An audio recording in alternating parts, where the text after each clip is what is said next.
At the beginning of the film, we see a man sitting at a table. Across from him sits a little girl on a chair. William asks the protagonist if she knows why she ended up in this place. Veronica answers that her parents are dead. However, she is not sad because this happens to everyone sooner or later. Satisfied with her answer, William takes out a piece of paper with a printed maze from his suitcase. Veronica quickly solves the puzzle. Then, William asks the girl to close her eyes and remember her home. Veronica describes the smallest details of the environment with precision and the number of steps from one room to another. William says that she did a brilliant job with the task. The man invites Veronica to travel with him to learn important and useful things that not everyone can do. He mentions that he has done away with his family. Despite this, Veronica agrees, knowing that she will be given ice cream. 12 years pass. Veronica continues her unusual training with William. He says that in their business, it is important not to leave any traces. So, the girl has to run barefoot in the woods at night to get used to the cold. She doesn't understand why they can't eliminate their targets with guns. William demonstrates that this is not always effective. He then takes a drink from his canteen and sends Veronica for a run. At this time, 4 boys and Jennifer are sitting in a small cafe by the road. One of them, Jameson, decides to meet the new waitress, Gwen. Shane explains that his friend is very fond of blondes. As evening comes, William continues to train the girl and says that the winner is always the one with the strongest spirit. He considers other parameters not so important. Veronica trains physically because her targets are often bigger and stronger than her, and they may also be armed. In the cafe, she meets a man and makes a good impression on him. William praises his student, but advises her to try even harder. Meanwhile, Jameson invites Gwen to go with him and his friends to the forest. There, the boys organize a real hunt for her. Gwen tries to escape, but ends up losing her life. At night, Veronica goes to bed with her teacher. She says that she likes it, but thinks they shouldn't do it. Later, the man decides to put Veronica to a serious test. He chains her up and injects her with a special drug. William warns her that she will have to face her greatest fears. In her nightmares, Veronica fights stronger opponents. She fails an important assignment, and her teacher punishes her for it. Back in reality, William asks the girl if he should punish her for failing. She asks him not to force her to answer this question. The man believes that after this test, Veronica is ready for the final task. In the evening, William drives the student to the cafe where Jameson's group is sitting. The man tells her that they have gotten rid of about 10 girls. When the guys leave, Veronica enters the cafe to reconnoiter the situation. She strikes up a conversation with Jennifer, Shane's girlfriend. Jennifer admits that she doesn't like her boyfriend's company. She also thinks that Shane's friends are more important to him than she is. Veronica says thoughtfully that Jennifer is stopping herself from making the decision to break up. After that, she says goodbye to Jennifer and returns to the car where William is waiting. Veronica tells her that she likes the idea of humiliating Jameson. William thinks that the girl needs to prepare a little more before performing the task. Also, Veronica will be working on her own, which involves some risk.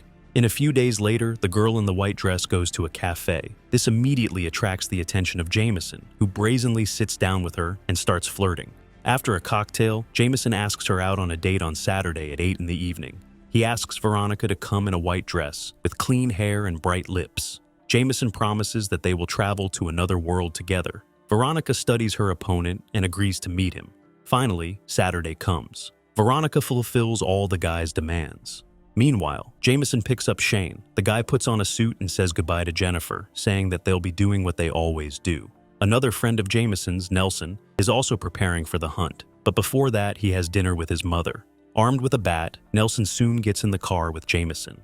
The 3 boys pick up their last friend, Danny, who is dancing in his mansion with an axe in his hand. Soon, he comes out of the house and joins the company.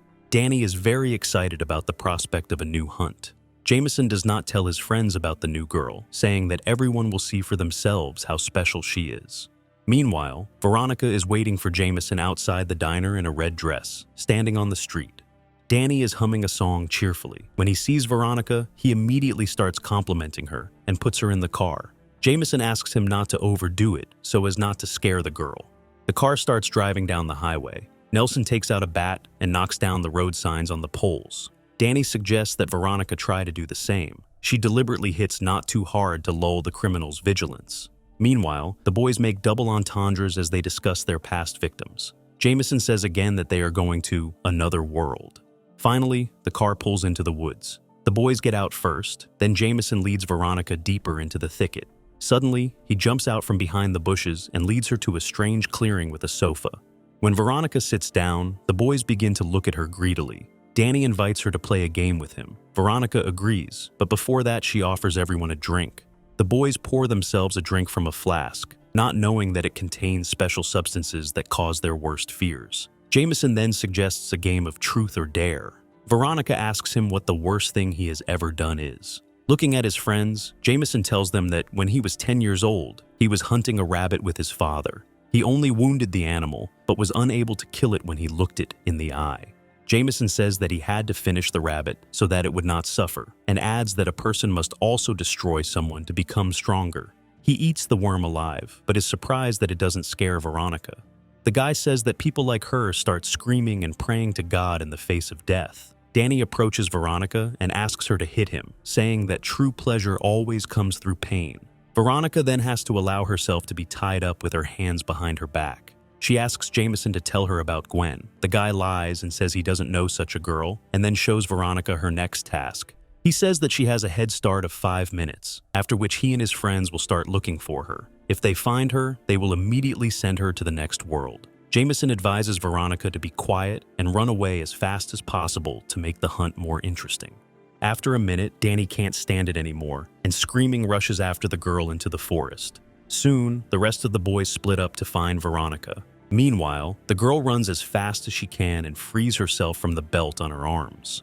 Veronica remembers her teacher's advice to be stronger in spirit. She stops crying, ties up her hair so that it doesn't get in the way, kicks off her high-heeled shoes, and continues running through the forest. Danny, meanwhile, begins to feel the effects of the substance mixed into the drink. He sees black and white bears in front of him, which scares him. Danny tries to fight them, not realizing that he is actually facing Veronica. The girl soon neutralizes the boy using his own axe. Meanwhile, Nelson and Shane discuss that Veronica hasn't been seen for a long time. Nelson decides to go in search of her. Soon, the boy also begins to hallucinate. Nelson is surrounded by a round dance of men in black masks. He calls for his mother and tries to cope with his fear and excitement. In a state of panic, Nelson does not notice Veronica approaching him.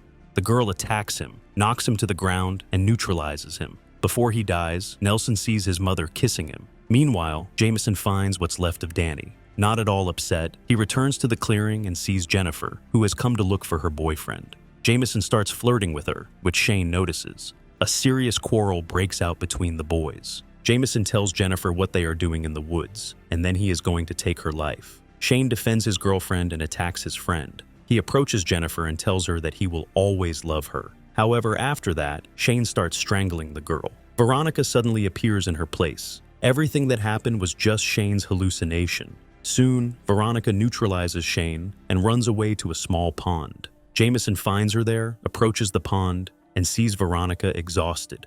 He does not attack the girl, allowing her to get some rest. Jameson admits that he has already sent 21 girls to the next world in this forest. He is sure that they don't have to fight. They can get married, travel around the country, and destroy anyone they don't like. Veronica disagrees and starts a fight.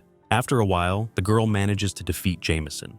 Then, Veronica pours a drink with a psychotropic substance into the boy's mouth. She prepares a final trap for him. When Jameson comes to, he realizes that he is standing with a noose around his neck on a small stump. He tries to negotiate with Veronica, but she remains relentless. Suddenly, Jameson begins to hallucinate. He sees all the girls he has hurt coming out of the woods. Among them is Gwen, who flies up to Jameson. In fear, he loses his balance and leaves our world. Veronica is approached by her teacher William. He picks her up and takes her to a diner where they eat tasteless pancakes. Can we assume that this movie is discrimination against hair color?